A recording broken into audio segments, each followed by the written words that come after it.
Okay, so I guess I'm just going to make a general thought catalogue to get some of my thoughts in order. In the midst of doing a few things, I was trying to work out good summary debunking of identity politics and the kind of specious binary projections that it creates, and exactly other ways to sort of cut through the kind of the ideological semantics to sort of illustrate to people who are adherents of intersectional modes of categorizing and reducing reality. You know, I watched Dave Rubin interview with a liberal, but like like the classic sort of liberal who was even wanting to reclaim the title liberal. And he had a quite nice kind of meta narrative that you get right Hegelians and you get left Hegelians, and both of them are kind of problematic.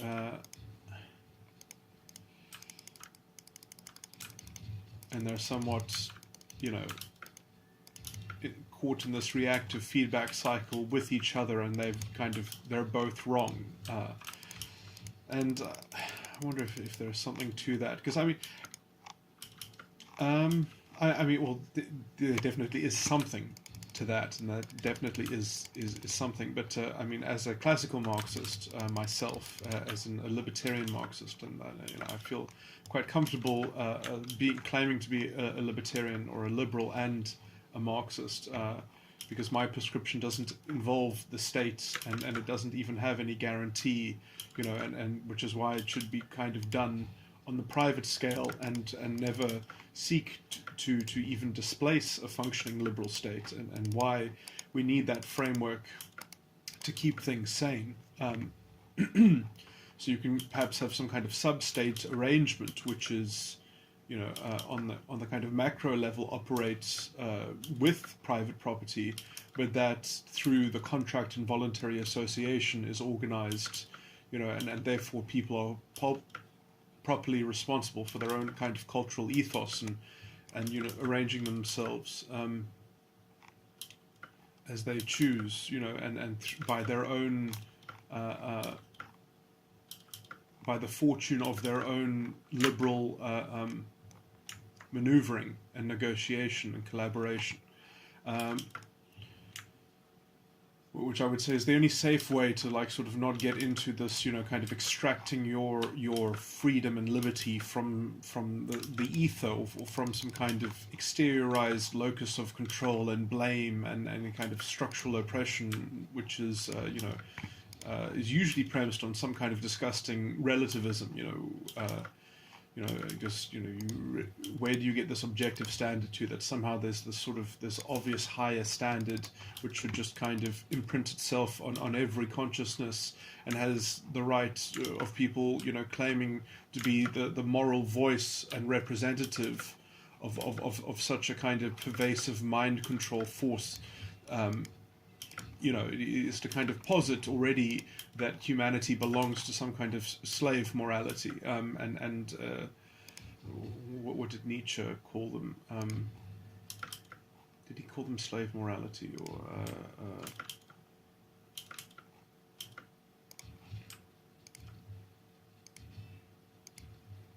he called them something slavery?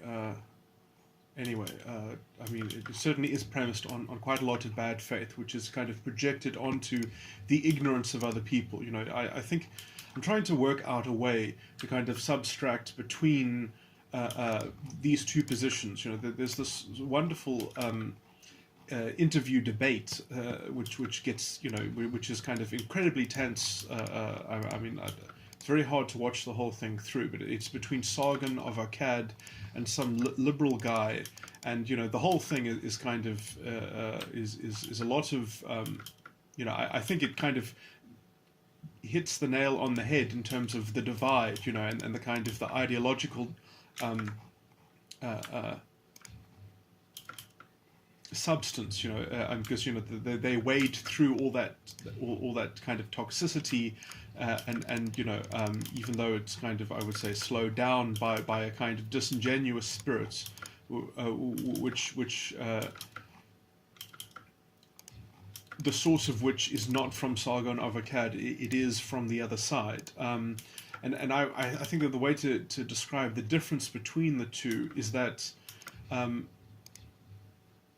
I'm trying to work out a way, of describing that in a way that both parties could agree to, or and that would be the key to kind of being more effective at communicating the problems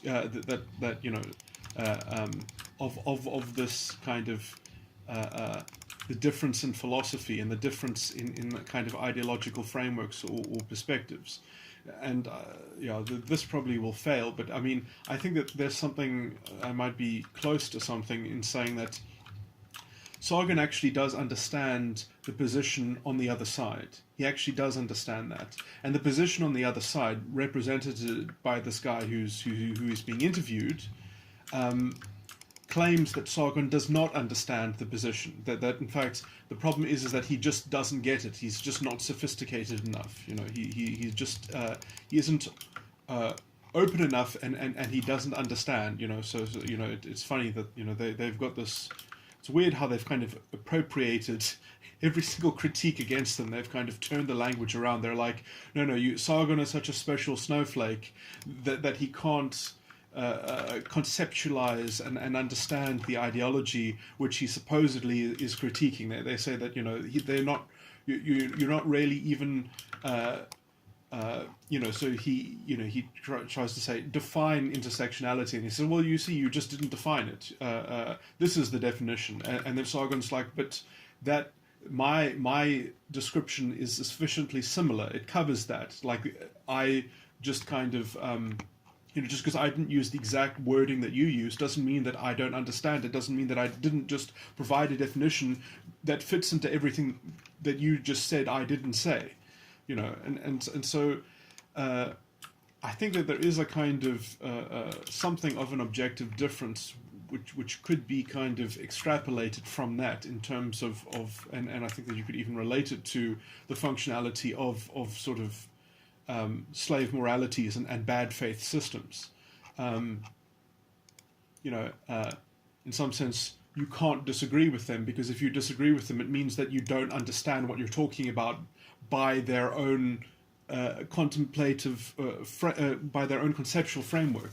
So they've kind of built in an insulation to their own belief system, which is, it's. I mean, on some level, that can only be described as a kind of pathological thing.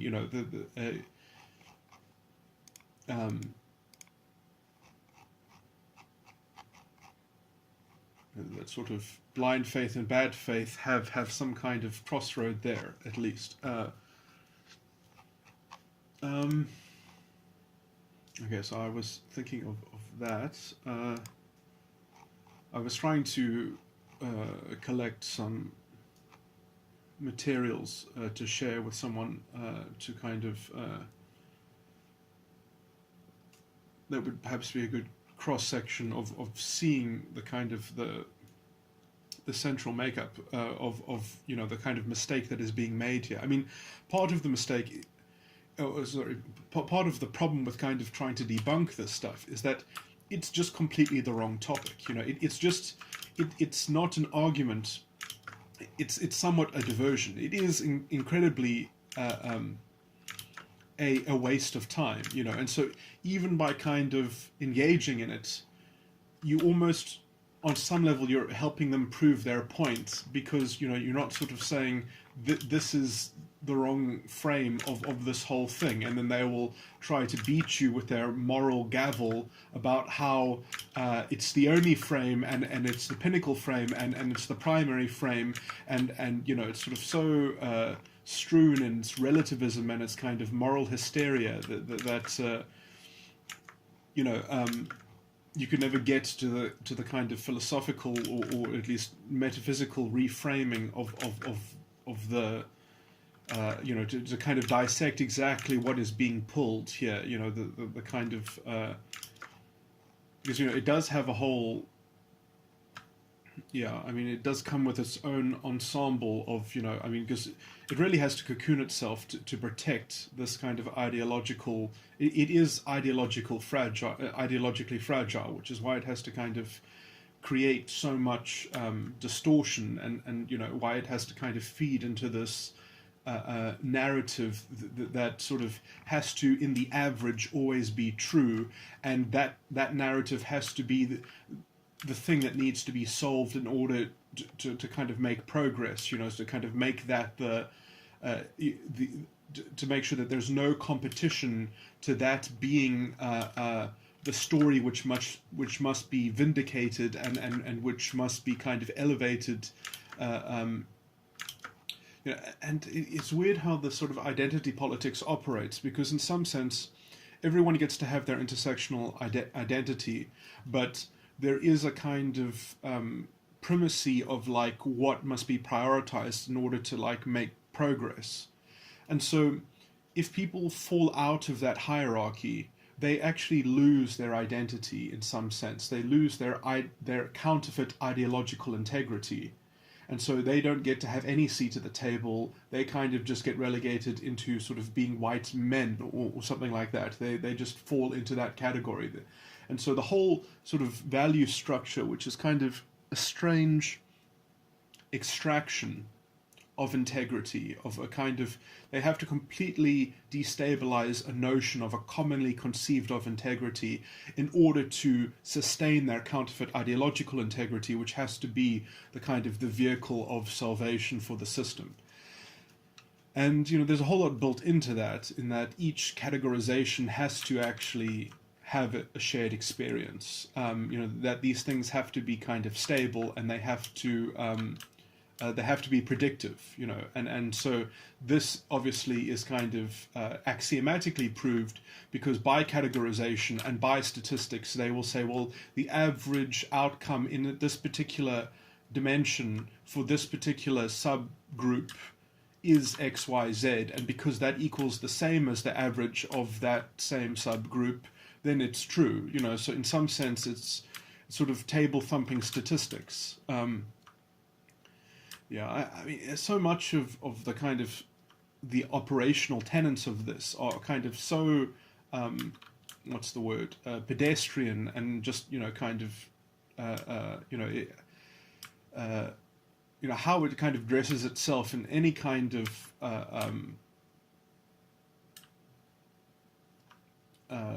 scholarly authority, is a testament to the power of groupthink and kind of just sort of being in a big enough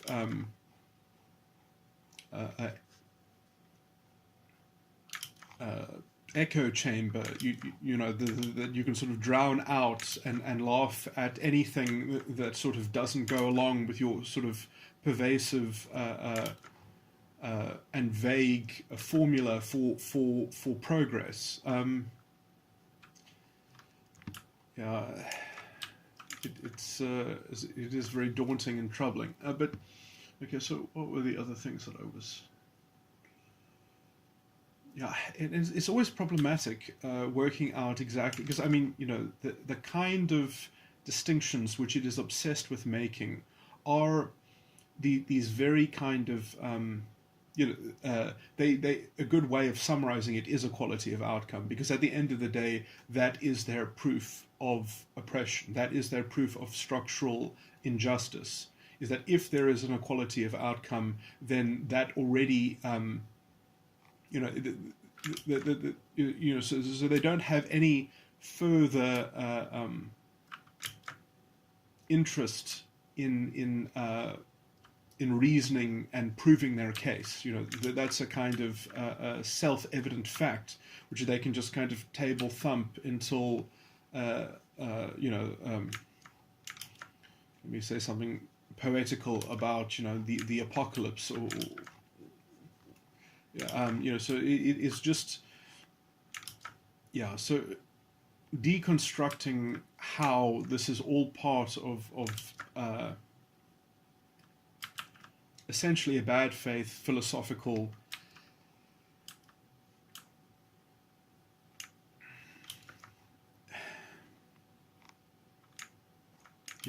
I mean, the biggest problem, I guess, is just the kind of the racial essentialism that's right at the base of it.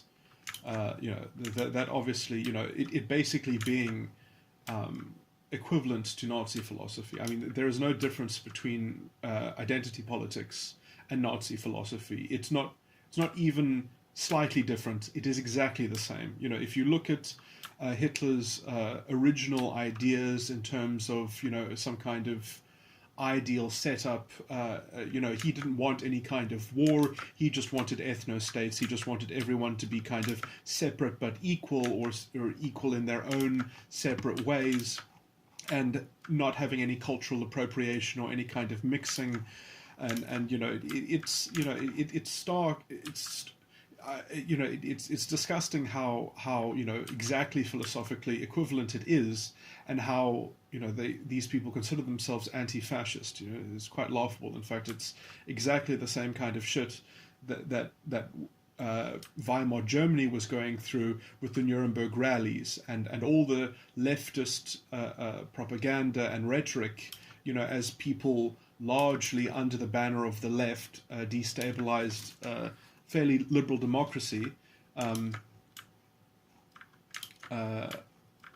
because they wanted their system to be orchestrated by some arbiter over identity who delivered justice to the identity, that is the concept of the Führer. Führer means savior.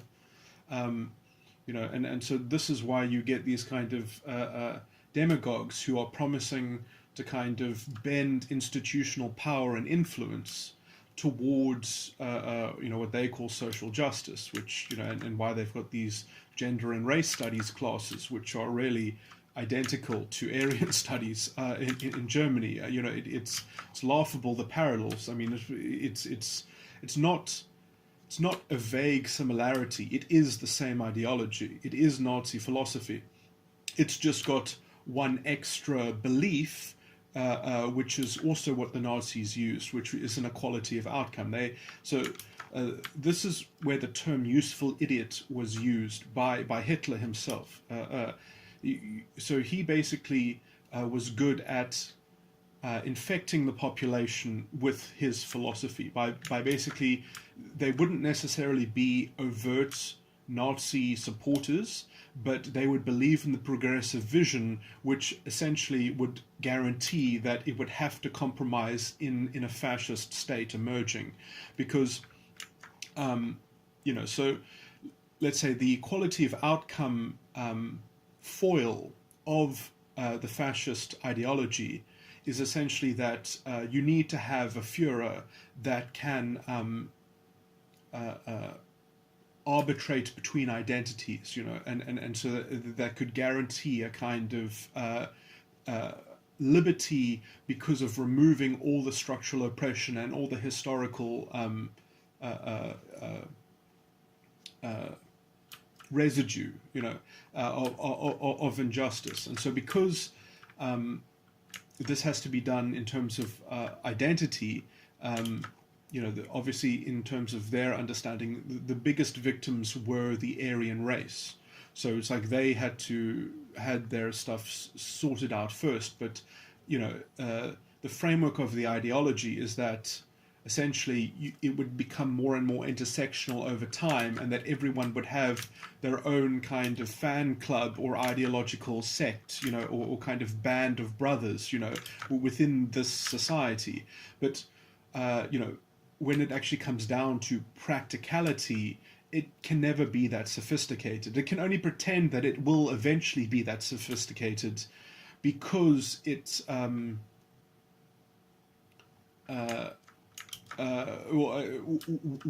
it hasn't won any political power or influence, So when it's on the outside looking in, it can say, yes, if we just destroyed all the oppressors, then there would be unlimited freedom, So it's easy to sell.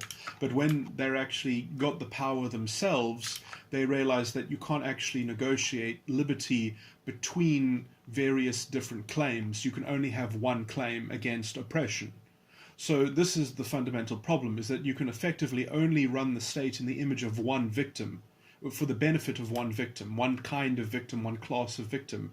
And so you get this kind of promulgation of sameness and this kind of exclusivity of a kind of special status of deserving justice.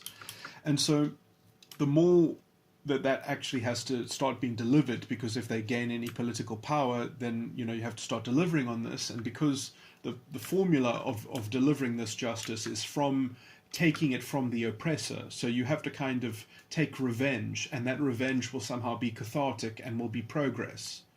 So it's a zero-sum game, and in a zero-sum game you have to have very clearly delineated target and a very clearly delineated beneficiary. And essentially the narrative is so fragile that it can only work with doing one equation. You can only do one equation. You can't do more than one equation. So you can't do one for gays. You can't do one for black gays. You can't do one for trans people. The ideology promises that eventually everyone gets their own claim against the oppressive structures and the inherited disadvantages. Everyone will get their turn. But the truth is that it's a one-trick pony. Power only will work for one. So you kind of, and so already they organize themselves in terms of a pecking order, and the idea is that after the one person, after the pinnacle is dealt with, it'll move down to the next one.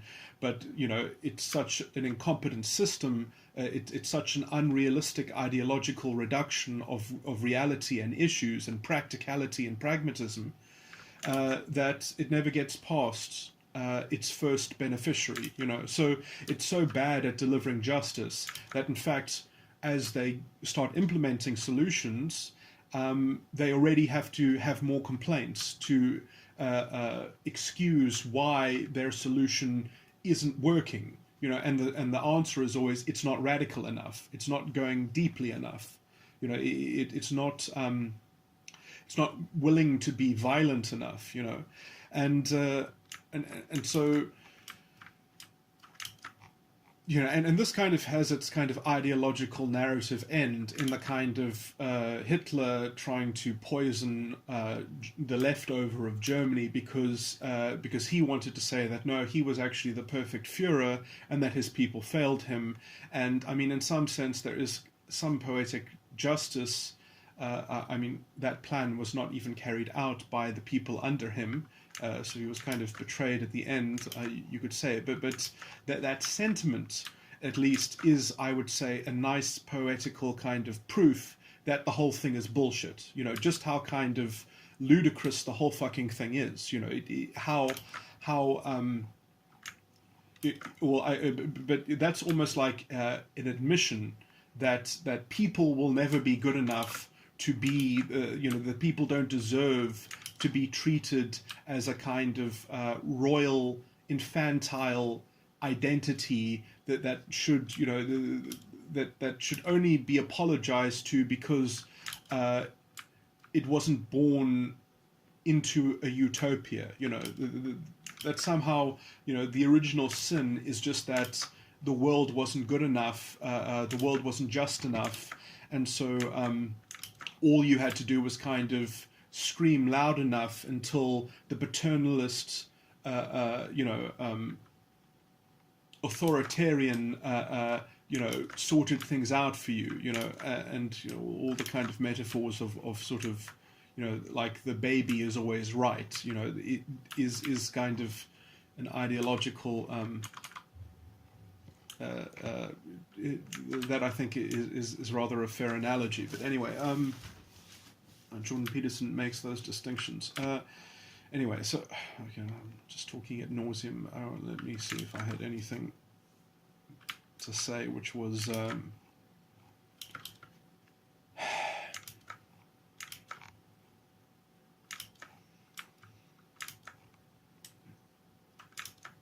there was something which I guess if I said it was a piece of something that I heard probably in one of the videos that I watched about Jordan Peterson,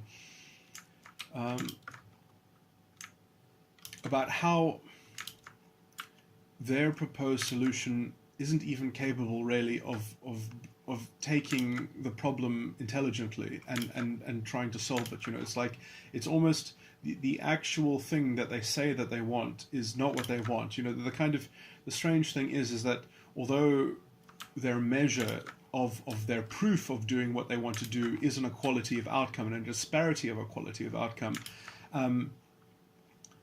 the actual goal that they have is a kind of orthodox morality. In some essence, it's very hard to actually, like if you sort of wanted to say, I've never spoken to these people before in my life, and they are going to come and introduce their doctrine and their ideology to me, how would they get it off the ground? How could they start, having a discussion, or sort of, if I wanted to give them a lecture about social issues and they wanted to ask me a question, what would be the kind of question that starts you off, into creating identity politics? Usually it's somewhat, usually some kind of disingenuous thing, because it's actually a question which has a lot of implication behind it, which is quite weird. It's quite disembodied. So because in some sense the main aspect is that other people aren't moral enough for me. Other people don't engage in morality responsibly, and they need a kind of morality police force. We need a kind of orthodox morality policing things, and we need it especially because they continue to commit crimes against morality in some sense, and they're not good enough. And that wouldn't matter, but because they have power and they unjustly have power, we need morality to kind of enforce their compliance with certain standards. So these kind of standards which are not legal standards, although they kind of are. They keep on trying to express them in terms of changing the law and corrupting the law. And these are sort of important additions, and so you get the kind of legal positivism, which was that was the life of the Nazi state, and we've seen a similar transformation of the kind of a rhetoric, especially in countries like South Africa, but also in the kind of the Canadian stuff. I mean, South Africa is probably South Africa is an interesting case because our substantive legal system is probably the best in the world, and I'm not exaggerating. I mean, because the rest of the world essentially was completely overrun by Napoleonic law, which is, let's just say, very compatible with legal positivism.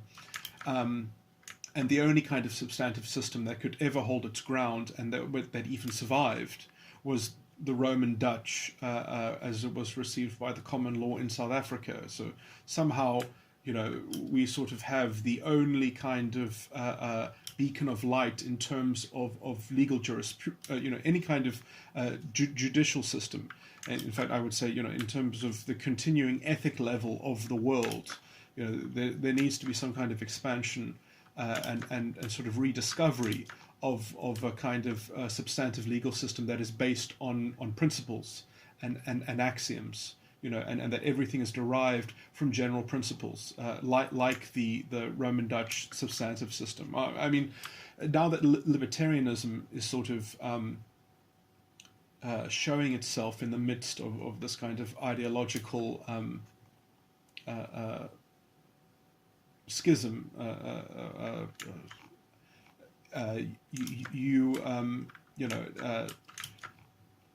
to have a functioning liberal state, you need something like the Roman Dutch substantive legal system, where the general principles animate the morality which the individual is sort of a living, breathing part of promulgating and interpreting those general principles into modern controversy, and so that morality, I mean, in some sense, the legal system is meant to be the codification of the morality of the people, not as described by the leadership, but as is created through case law and precedent. That is a representation of the capability and the moral aptitude, and in terms of how people comport themselves in their business, in their dealings, in their contracts. Anyway, being long-winded, but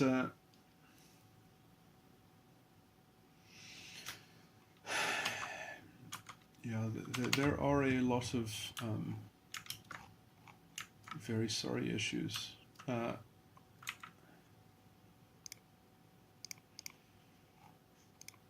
So we have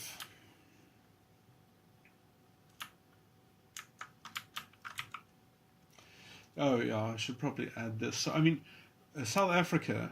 Oh, let me think what has happened recently. So Trump made some tweets. I don't follow these things very closely. Trump made some tweets, and everyone on or I would say all the weird liberal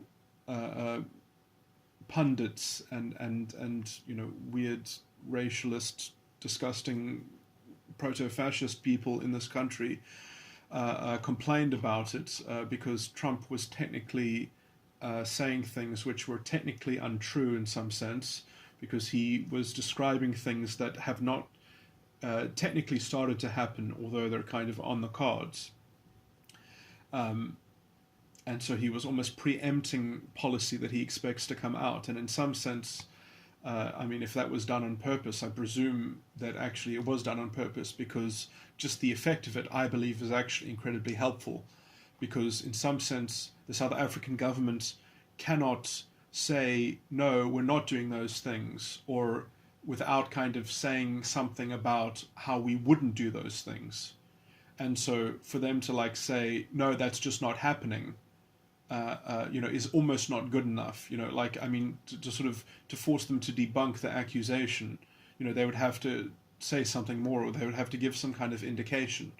And so in some sense, not being able to give a strong indication of why those claims that Trump made were wrong, I think on some level but it gives the right kind of I would say it actually, I mean, this is almost like a this is the kind of tactical move, I mean, people think that, oh no, he doesn't think on this level or whatever, but I mean, you can't argue with the facts.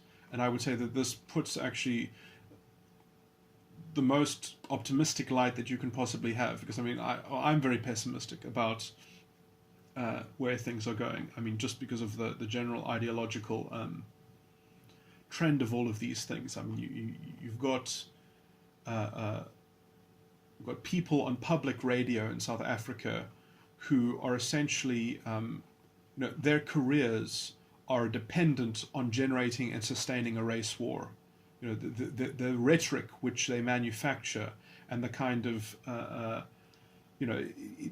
it's all premised in this kind of racialist essentialism and collective punishment as being a valid vehicle of development and transformation, all of which is done in the most kind of moral language possible, moralistic language possible, and sort of without any kind of serious understanding or treatment of economics. It's the most kind of disingenuous propaganda that one can imagine. It's the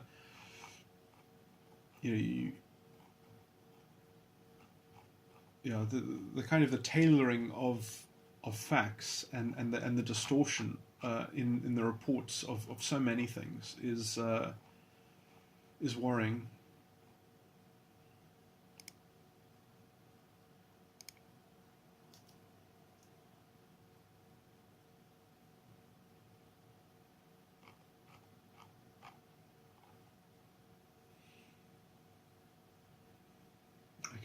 Give details of these things, but let me just get to the other points rather. I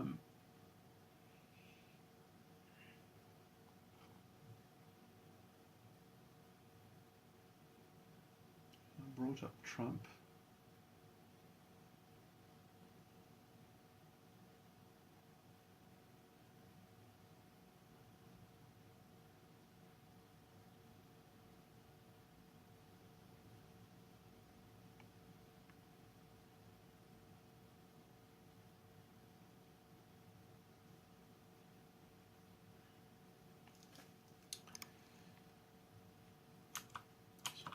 So trunk, and I was going to get onto a topic of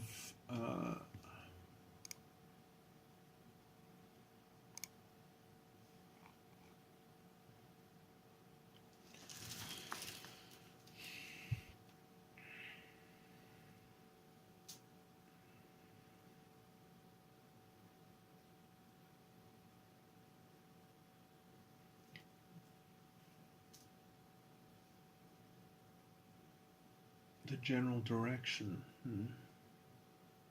Oh yeah, I was going to explain what I think is actually the underlying movement here. Now, this is going to sound as a theory. I mean, I can imagine that this theory is going to be very easy to kind of lambaste by liberal pundits and liberal thinkers, so-called liberal thinkers. I mean, they're actually not liberal at all, but anyway. And they,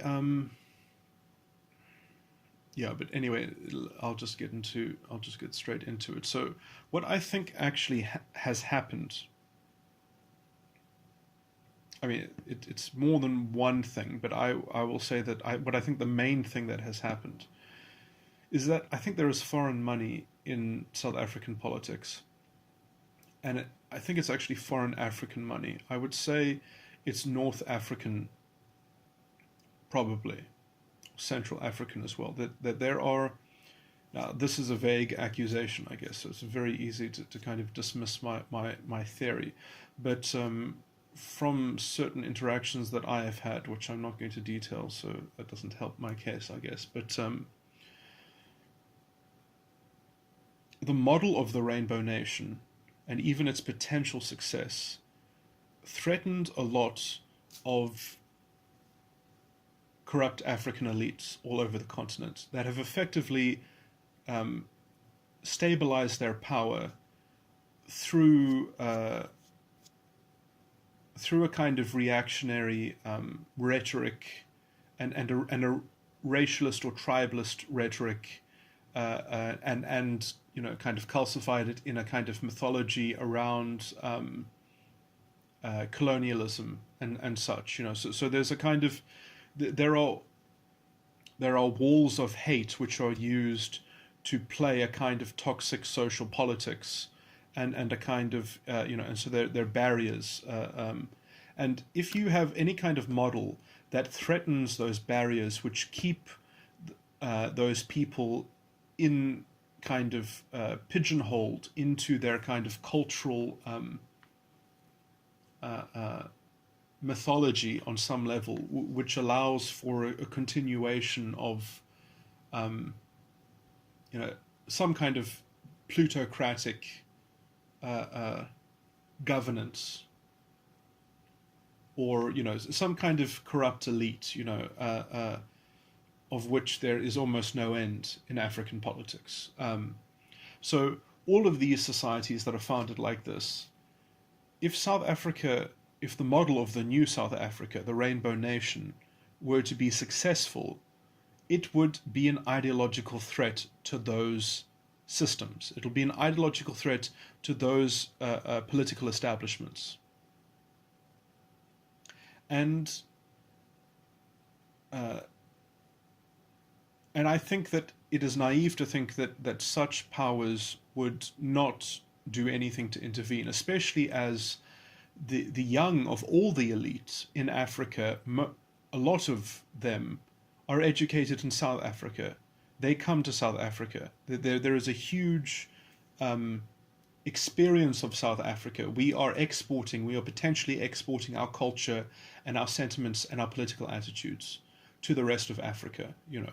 And so I do believe that there is at least a motive to diminish the ideological allure of a kind of the non-racial formula for progression and liberalization of society and modernization and development.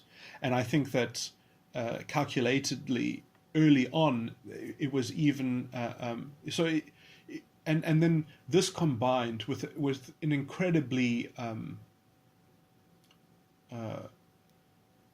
the incredibly weak character of the African National Congress to placate to racialism and the restoration of racial pride was almost an unbroken policy. So in some sense, we've had racialist pride and racialist, a kind of protective chauvinism of racial interest has been an unbroken government policy in South Africa. Has still been unbroken, I would say, and Nelson Mandela combated this during his political career constantly, and he kind of, to a large extent, I mean, I was going to make another ideological point, which is also probably a good general principle, that to avert any kind of conflict, you have to fully understand the conflict. You can only avert a conflict if it is fully understood. It's only possible to avert a conflict if it can be fully understood. And there was an understanding of the kind of the conflict in a first principle sense, in a principled philosophical understanding. It was codified into the South African Constitution.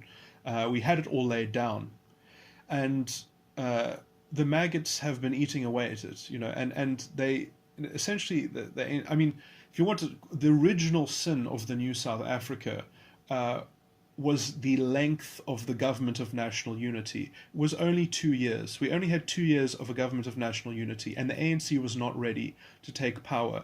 But the racialist drive within them was that it would look too embarrassing to have a longer government of national unity.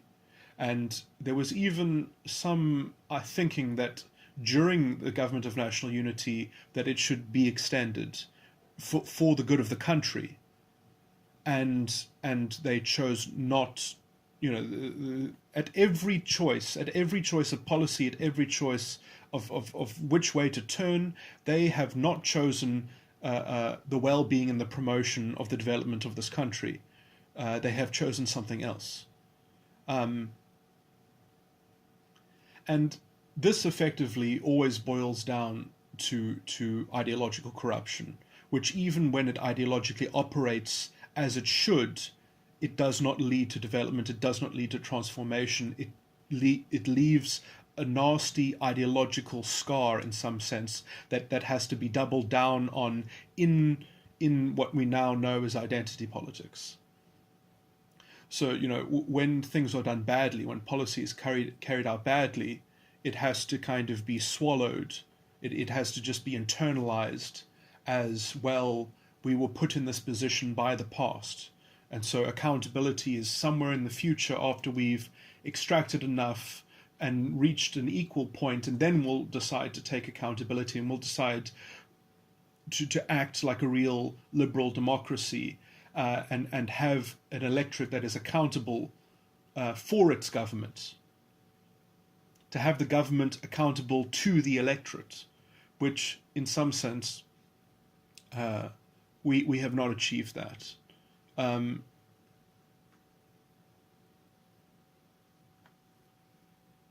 And what doesn't help is that we have no intellectual discourse in this country which is willing to lay the blame for that where blame should lie, which is the kind of the unwillingness to unmask black racialism, black chauvinism, policy which is which professes social justice, which accomplishes the opposite, and which has to be justified by promising more of the same failure, policy failure. It's failure of some kind of imagination, but it's also the failure to be accountable for toxic policy, which is undermining and sabotaging the economy. And so because there's this kind of antagonism between the government and the private sector, I mean, it actually serves them, because the more they sabotage the private sector, the more they can blame the private sector, and uh, the more extreme measures they can take to essentially find ways uh, uh, to extract from the public sector, which makes it even more anemic. And then, so we have at every turn sacrificed long-term development and transformation for short-term expediency and shortcuts and quotas, which essentially leave everyone who doesn't fall into the quota into a much worse position. And then the solution that the guilty that get into the quota feel is that, well, we just need a larger quota, which we can only afford by taking things more directly. And so, in some sense, it's a very destructive parasitic feedback loop.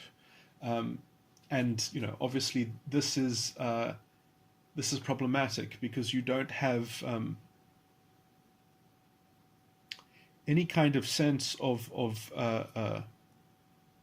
democratic ownership of these sorts of failed things, because you've just got the rhetoric of racialism to externalize the blame into the ether of history, and into so there's no sense of ever having to own policy, and in fact the solutions being peddled, they just feed into this lack of accountability. And if you bring up the issue of accountability, they've got this inbuilt defense mechanism of hate speech, which effectively they've found a way ideologically to get their kind of orthodox groupthink, which you're not allowed to derail. In fact, if you get on the tracks to confront it, then you deserve, you deserve to be taken out in some kind of Gestapo fashion. So, functionally, they've got all of the same morality as the Nazis, which is really ironic, because they think of themselves as being anti-fascist. At some point, I think the irony must. But I mean, I guess there's so little general education in terms of because I mean, this whole thing was kind of orchestrated. There are a lot of ideological roots to this. I mean, on some level, it is the same way that science gets away with its orthodoxy, and I've often made the case that identity politics is in fact a kind of philosophical model of how science perpetrates its sort of authority. But that's an analogy, and to understand it from the science line, I'll have to get into all those, because that's quite philosophical. But anyway, I'm not going to get into that tangent. Shouldn't have brought it up. I